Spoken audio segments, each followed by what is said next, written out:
Welcome again to Lakeshore Focus, a weekly show highlighting the key issues, important events, and interesting people in our region. I'm Keith Kirkpatrick. Today's show will spotlight someone for whom I have a great deal of respect. He is a very important leader in our region by virtue of what he has accomplished and what he currently does. I'd like you to meet Bill Nangle, who serves as the executive editor for the Times Media Company. Welcome to Lakeshore Focus, Bill. Welcome to you. Thank you. And you're surviving the winter. Yes, this has been rugged, but we're getting through it. I hear you've done everything and done acrobatics. You've flipped a car. Yeah, I've had an exciting winter myself personally, but that hasn't gotten in the way of getting the job done. Well, nothing ever has gotten in, I think, in your way. You were telling me before the show, you now are approaching your 50th year. You're in your 50th year of being in the newspaper business. Yes, last June was 50 years. Okay, so you're in your 51st year. In my 51st year. Wow. So you got started this delivering papers when you were 5 or what? No. 2 weeks after I got out of high school, I needed a job before I went to college. And I saw in the Marion, Indiana Leader Tribune that they were looking for a correspondent to report news from my hometown, which was Wabash, Indiana. So I went and saw the editor, and I remember him sitting there and his cigars jiggling up and down. Well, kid, if you want to try it, okay. And that's how I got started. Really? Did you take on the cigar thing as you stayed in the industry? At one point, yes.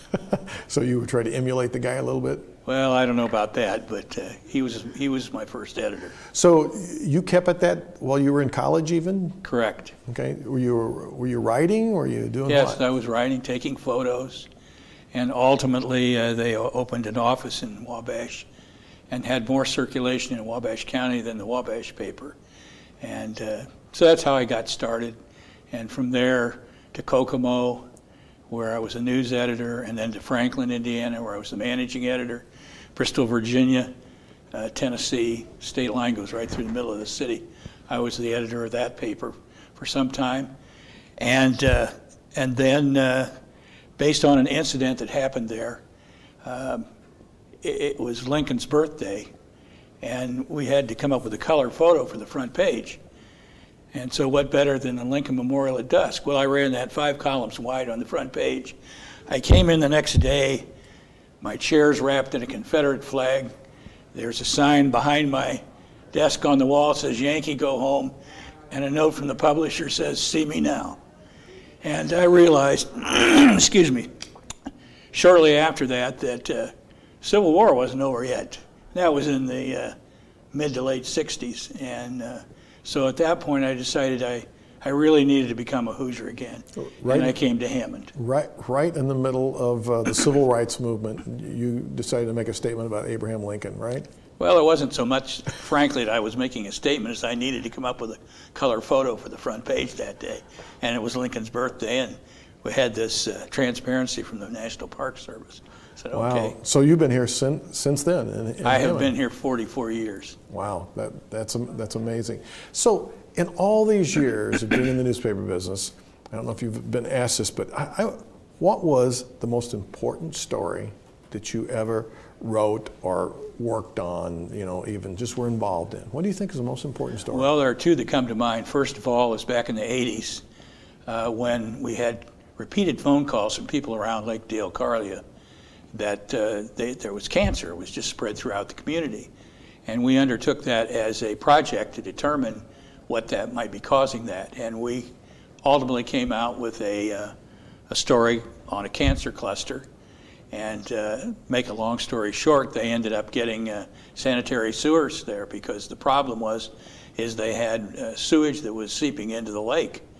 And that plus the fact that the mills had used a portion of the lake and built like an inlet or out into the lake where they had dumped debris from the mill. So that was important. The second one would be the state of secrecy, in which I asked the editors of the 7 other largest newspapers in Indiana to come together, and we decided that we wanted to find out, can people really access public information? And so the 7 newspapers devoted staff to go to each of the 92 counties in Indiana, and we tested for 5 records in each county, and it was just very dismal as the result. Wow. And from that, the governor, which was at the time was Frank O'Bannon, appointed a commission to look into it. The legislature formed a committee, and we now have a public access counselor in Indiana, and we have much stricter laws as to guaranteeing the public the right to access public information. Yeah, I remember that wasn't real long ago. It didn't seem like it. Was it maybe 15 years ago? Well, so maybe it's been longer. We repeated it once since then. Okay, maybe that's what I remember. And so that may be what you, and things were better, but not perfect. But those two would stand out for me, I mean, of things that we've done. So is there a time that there was a story that you wish that you would have focused more on, or you overlooked, or you kind of pushed to the side because of some reason? Just, is there one of those kind of missed opportunity in your I don't know that I could really come up with something for that. I try not to let anything get by me. So everything kind of gets put out there. Yes. What happens when you've got a writer or somebody, maybe this is kind of a tough question to ask, but what happens if you've got somebody who really breaches something? I mean, really breaks an ethical line? I mean, besides kind of probably getting kicked out the door. Yeah, that has happened. I figured it has. I had really probably one of the best journalists that ever worked for me, who got involved with doing some separate work, and it turned out that her client, she also wrote about in the paper. And while what she wrote didn't really reflect anything favorable or unfavorable, the fact was she couldn't be accepting money from this individual and also writing for us. And before I terminated her, she turned in her resignation. Mm-hmm. And that's the main one that I can recall. Have you ever had to do something where there was just the damage control was pretty significant? It's like, man, we've really got to figure out something to straighten this out? Yeah, I mean, we published a story, probably 3 years ago now, 3 or 4 years ago, that turned out to be absolutely long story, absolutely wrong. And so we had to do a retraction, and it was very embarrassing. But I would stand by that I always say that if we're wrong, we have to get it right. And I also stand by the fact that if we have taken a position on something and there's somebody who has a position contrary, we should give them the opportunity to write something and put their voice in the paper. So really, if there's a mistake, to some extent there's a story within a story, right? Like. Sometimes, yeah, depending what involves. I mean, there are errors that are just errors of omission, that somebody didn't get something right. And in the particular case I'm talking about, the person, the staff writer should have known that it was wrong. And there were people who pointed it out that it was wrong. One of the things I've always been intrigued about in your business, and I've heard this phrase used, I think, a number of times, is how there's so few businesses that every day you produce a brand new product every day. I think I've heard you say this. What does that really mean to you as someone who's in this business? I mean, what does that mean every day you have to produce something brand new? Well, every day there is news that is taking place, but beyond the news, we try to look at issues and report on them. But a lot of people don't stop and think about if they miss the paper one day, they get very upset, but they have to realize we do this every day. And what product do you get each day for roughly, 50 cents a day, or whatever it is. And it's all fresh and new. And particularly in our case, we're dedicated to coverage of local material, local news, local features. And so that takes even more work to have news that is relevant locally. As I was saying that, I was thinking, well, a restaurant does that every day, but every day they produce really the same menu. Over and over, and you guys have a format, but your product is really different every day. The news is different every day. So what has really changed in this past 50 years? What do you see as the most dramatic change in the newspaper business? How has it changed? Well, probably the digital revolution is the most significant change. We have a main website. We have pages for entertainment, for prep sports, so on and so forth. And we also now have established 23 community pages. That is to say, Crown Point has its own page that the people, the schools, the churches, so on and so forth, they contributed that page. So we have a staff that manages that. The fact is that there is so much news of varying types that we can't get it all in the paper. There just isn't room. So we use the digital format where we can get as much as anybody wants in there. You know, that's interesting because I think most people would answer that question.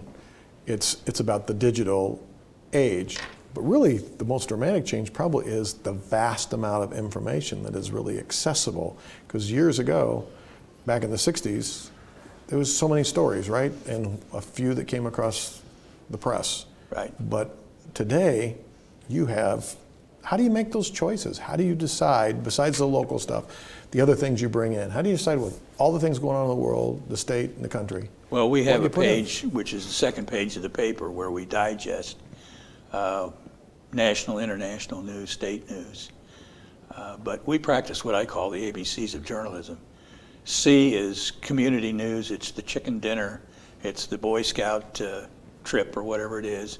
B is the basic things every day, which is your school board, your city council, the shootings that took place last night, that sort of thing.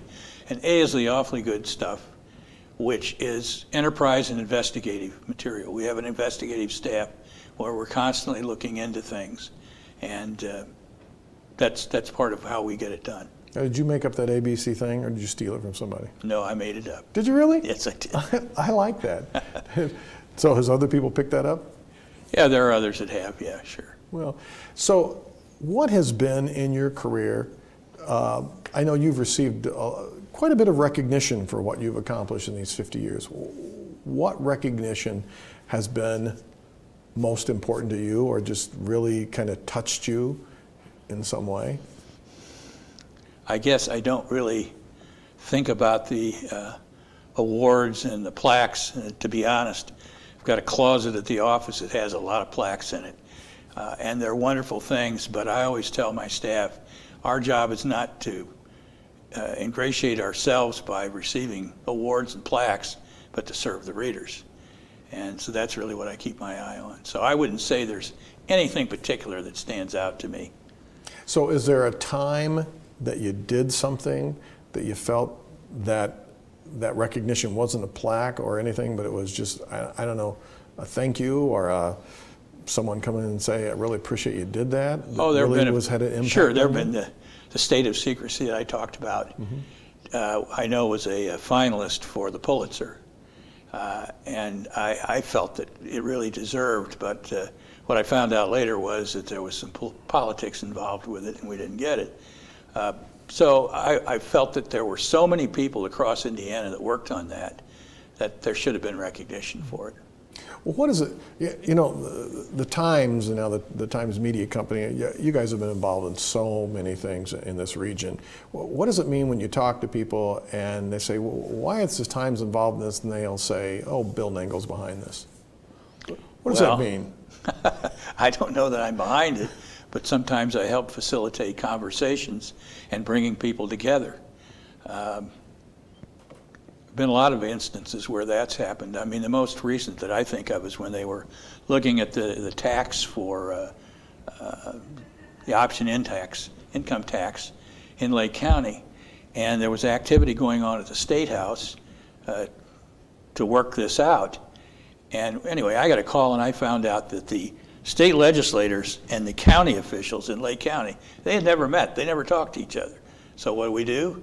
Scheduled a breakfast, asked them all to come in and set them all down. And after about an hour and a half of discussion, they seemed to have some kind of a general agreement.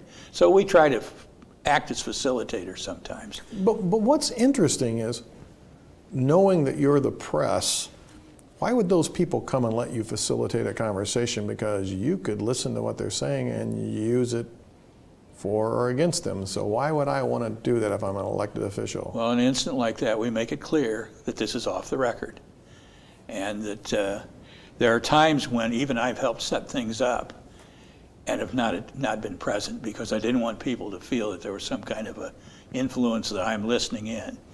But again, our job is to facilitate and try and bring people together. But that's interesting. I've been told, and a lot of people have been told this, right? Even when someone from the press tells you it's off the record, don't believe it. So well, how does that work when you tell somebody that?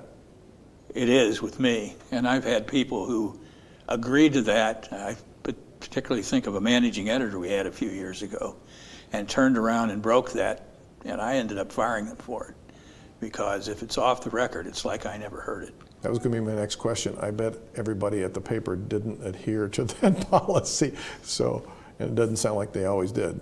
You know, I mean, you always have sources that are giving you things on background, off the record. There are all different parameters for how you receive the material. But when it's off the record, I didn't hear it. So the newspaper, particularly the Times, all the media seems to get blamed for being too negative. You know, you run too many negative stories, you run too much blood and guts, too much bad news. Is that a justified criticism? It's a criticism that's been out there for decades, but the fact is that people don't take time to really measure how much positive news of some type we print and we offer to readers. We actually did a study on this at one time and found that we really had, when you considered all the community news briefs, all these different things that we actually had more of a positive or helpful, informative nature than we did of a negative nature. But it's the negative stories that usually get played up. It's negative sometimes that it captures people's attention, but it doesn't mean there aren't other things in the paper. I always say, just go to the comics, you know, and you can laugh. You know, it's interesting. I'm probably a big enough nerd that I'm one of those that after I hear those criticisms will pull the paper out and go through and mark the stories and go positive, negative, and go back and count them. And I've noticed when I do that there oftentimes are more positive stories than negative ones. But I also see that there's neutral stories sometimes. Correct, yeah. They're just, I don't know, just information. Information. The other criticism I will hear particularly of the Times will be, you know, you guys are too conservative. Where does that criticism come from? And do you think, again, that's justified? I've had complaints from Democrats. I've had complaints from Republicans.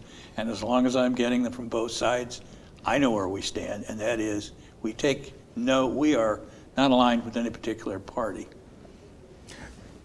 You have managed to be at this newspaper for all these years, and you've lived through changes in publishers and ownership and staff changes, and how have you managed to navigate? What has been the secret of navigating through that? Because I mean, most of the time, someone like you would have been fired years ago, let go, moved on, or just got fed up with it.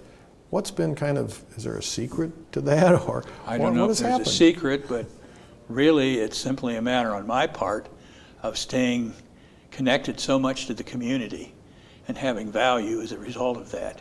I'm on my 15th publisher in my career, and he's been here, 6 months? I think you had him on one of your shows. Right. And quickly I helped him as fast as I could to reach out and know people that were in different sectors of the community. So he knew what the issues were and who these people were. And so helping him, I think, helps me. It certainly helps the newspaper. And so I've been able to just try and stay true to what I believe in, which is just good, solid journalism, and being close to the community. There are a lot of editors that feel being close to the community that's not necessarily the right thing to do. I don't buy that. I think that by being involved in the community, I get to know a lot more people. I get to know what people are talking about, what the attitudes are, and what the issues are that need to be addressed. Do you know anybody else in the industry? I mean, I know you don't know everybody in the industry, but do you know anybody else who's had that kind of longevity at one place? The only one I can think of would be Craig Klugman, who's in Fort Wayne, who's the editor in Fort Wayne. And he and I are good friends and both believe pretty much the same methods of operation. Is that Jack Klugman's brother? No. No. See, no. The audience probably go, "Who's Jack Klugman?" No. I can't use some of those things. So we're down to about 3 minutes here, 2 minutes. But what's your hope for this for Northwest Indiana, for southern Cook County even, for our region here, this bottom part of the Chicagoland area? What's your Well, as I told us? you, I brought with me today our forum section from last Sunday. We have an editorial board, and each January we meet and determine what are the important issues that need to be addressed in the region. And we constantly editorialize on those things and make sure we cover those things. And so quickly, those are, you know, we need to build a transportation infrastructure, buses, trains, the expansion of the South Shore, renew the RDA authorization, restructure county government, implement the Marquette Plan fully, improve the region's health, revitalize the urban core, and improve regional cooperation. And those are things that we... Why is it so important for you guys to set an agenda? Because we, again, are reaching out to the community and facilitating as best we can.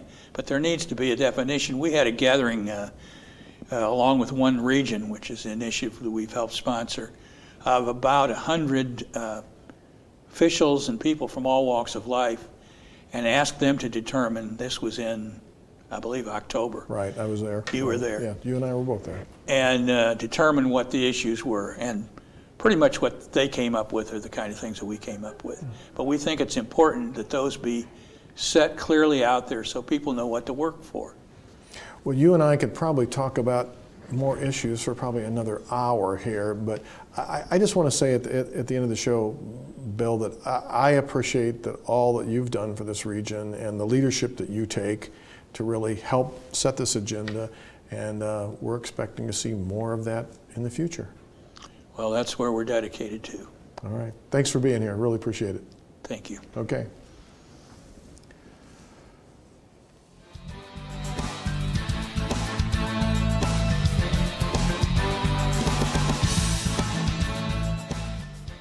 I hate to admit it, but I am nearing the age when a person begins to think about retirement. That topic is on the tongues of many of my friends and associates. Personally, I don't give it much thought, but I am curious to watch how others approach or indulge in it. With the condition of Social Security and Medicare funds and the cost of health care and insurance, those who are about to retire are wondering how long they should or will have to work. It's true that people are living longer and having many more productive years. Then why are people rushing to retire? What fascinates me is this desire to move away.